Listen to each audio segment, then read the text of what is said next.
नमस्ते प्रणाम, मैं पंकज आचार्य। आप लोग कैसे हैं? उम्मीद होगा कि स्वस्थ होंगे और मस्त होंगे। तो हम आप लोगों की एक बात बताना चाहते हैं, ख़ास करके महिलाओं को। महिलाएं ज़रूर सुने, इस बात पर ध्यान नहीं दिया गया तो अनर्थ हो सकता है। इसीलिए महिलाएं इस बात को ज़रूर सुने, क्योंकि कहा जाता है हम सनातनियों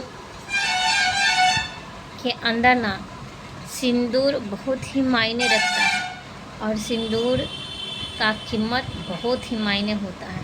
इसीलिए सिंदूर से जुड़ी कुछ उपाय आप लोगों तक पहुंचाने की कोशिश कर रही हूं। अगर आप सिंदूर लगाते हैं तो लगाने वक्त कौन कौन सी सावधानियां बरतनी पड़ती हैं, क्या कैसे लगाना पड़ता है, इन सब चीज़ों को शायद किसी ने नहीं बताया होगा। यूट्यूब से लेकर फेसबुक, इंस्टाग्राम कहीं पे नहीं बताया होगा। लेकिन आज जो हम बता रहे हैं ना, वो बहुत ही दुर्लभ और शक्तिशाली बातों को मैं आप लोगों तक अनुभव करती हूँ। ऐसे तो कहा जाता है कि दुनिया में वही होता है जो प्रभु चाहते हैं और वही होता है जो वो करना चाहते हैं। इसीलिए दुनिया के साथ कुछ क्या हो रहा है, किसी को हंसने की ज़रूरत नहीं है और किसी के ऊपर उंगली उठाने की ज़रूरत नहीं है। पहला मैं राय आप लोगों को दूंगी कि किसी के ऊपर उंगली मत उठाओ, किसी की बात चर्चे अपने पास मत करो, क्योंकि किसी का भी नहीं करो। क्योंकि हो सकता है तुम किसी की बात अपने घर में, अपने परिवार में करोगे, लेकिन उसका तो वो इंसान तो सुनने आएगा या नहीं आएगा, लेकिन तुम्हारे घरों में उसकी नकारात्मक शक्तियों को लेकर के कुछ ना कुछ कलह तो आम बात होगी और आम तौर से वो कलह आप लोगों के घर में उत्पन्न हो सकती है। इसीलिए दुनिया में किसी की बातें को सुननी नहीं चाहिए, समझनी नहीं चाहिए और किसी के बात को किसी के पास चर्चा नहीं करना चाहिए। अगर कोई इंसान आपको अपना समझकर कोई बात कहा हो तो उसको अपने तक ही रहने देना चाहिए। बहुत औरतों के अंदर में ये होता है कि सिंदूर लगा रहे हैं, किसी से बातें कर रहे हैं, सिंदूर लगा रहे हैं, किसी की चुगलियाँ कर रहे हैं। तो ऐसे आपको नहीं करना है। सावधानी से, जैसे कि पूजा करने के समय इंसान को नहीं बोला जाता है ना, उसी समय ना सिंदूर भी एक बहुत महत्वपूर्ण चीज़ होती है और सिंदूर लगाने के समय भी ना नहीं बोलना चाहिए। पहला गलती जो औरतें करती है, नहीं बोलना चाहिए। दूसरी गलती, कभी भी सिंदूर भीगे हुए बालों में ना लगाएं। बस समझ रहे हैं? भीगे हुए यानी बाल धोए हैं, स्नान करके आए हैं तो जस्ट सिंदूर ना लगाएं, बाल को सूखने दें। और जितना सूखा हुआ बाल में आप सिंदूर लगाएंगे ना, उतना ही सूखी हुई आपकी परिवार होगी। सुखी यानी खुश आपकी परिवार होगी। तो ये दूसरी गलती आप लोगों को हम बताए हैं। तीसरी गलतियाँ जो अक्सर महिलाएं करती है, हर महिलाएं करती है, 99% महिलाएं करती हैं ये गलतियाँ। हम ये दावे के साथ कह सकते हैं कि जो हम बात बता रहे हैं वो 99% औरतें, महिलाएं ये इस गलती को दोहराते हैं और इस गलती को करते हैं। तो कौन सा गलती है जो तीसरी सिंदूर लगाने के उपाय में कौन सा गलती है? सो आप लोगों को तीसरी गलती हम आप लोगों को बताते हैं कि 99% महिलाएं ना ये गलती करती हैं और अक्सर करती हैं, डेली करती हैं। अब कहोगे कि आप तो बोल रहे हो, लेकिन वो गलती के बारे में आप जल्दी बता नहीं रहे हो।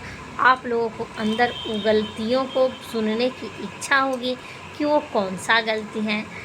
तो आपकी इंतज़ार ख़त्म करते हुए हम बता रहे हैं कि गलती जो होता है ना, कुछ कुछ गलती जो ऐसा होता है कि वो बहुत दर्द दे जाता है। तो ऐसी गलतियों को ना करें। हमारे सनातन धर्म की औरतें, महिलाएं जो भी है, ये गलतियां ना करें। तीसरी गलती जो आप लोग करते हो वो होता है कि सिंदूर ले लिए हाथ में सिंदूर ले लिया और सिंदूर लगाने के समय क्या किए, हम ये तीसरी गलती बता रहे हैं। और वीडियो को स्किप मत कीजिएगा, वीडियो पूरा देखिएगा। और इस बीच में हम एक सवाल पूछेंगे, इन सवालों का जवाब अगर आपने दे दिया है तो हम सोचेंगे कि आप पूरा वीडियो देखे हैं और मेरी वीडियो से आपको लाभ पहुंचा है। तीसरी जो गलती है वो होता है खड़े खड़े सिंदूर।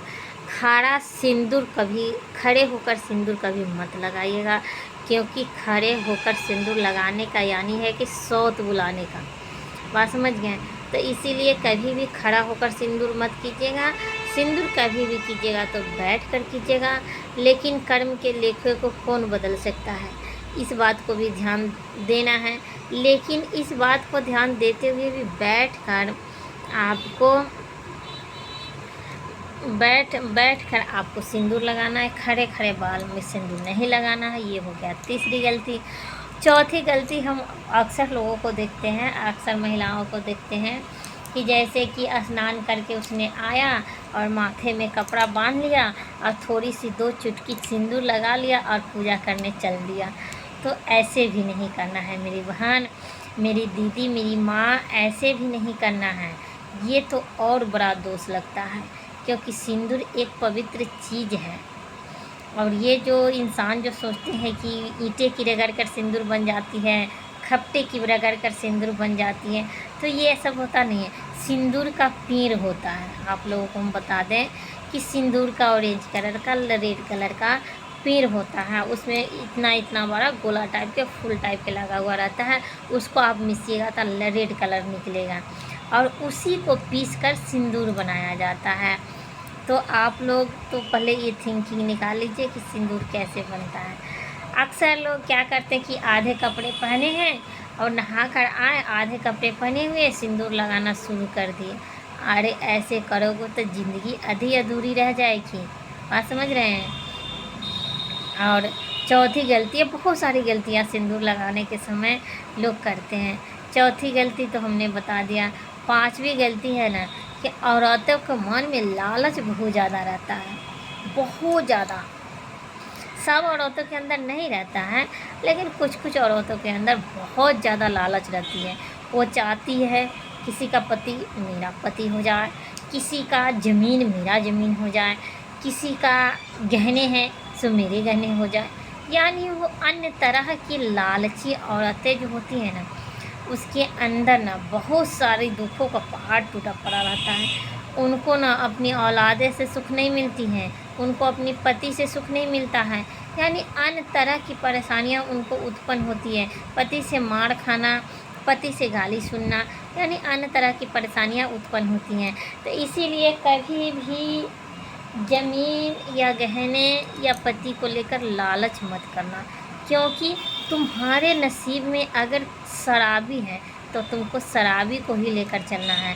तुम्हारे नसीब में अगर पैसे वाले हैं ना तो पैसे वाले ही लेकर चलना है, क्योंकि हम तुम्हारे नसीब में गरीब पति हैं और तुम पैसे वालों को देखकर कहोगे कि खास ये मेरा पति हो गया और लगे उस पर अपना काला जादू दिखाने, तो ये गलत है। ये आने वाले भविष्य से लेकर के और पूर्व जन्म तक आपको एक ऐसा पाप के बंधन में बंधेगा ना कि 7 जन्मों तक ये पाप की घड़ा छूटेगी नहीं। इतना याद रखिएगा। फिर मिलेंगे अगली वीडियो में, तब तक लीजिए इजाज़त। जय माता दी, जय माँ काली।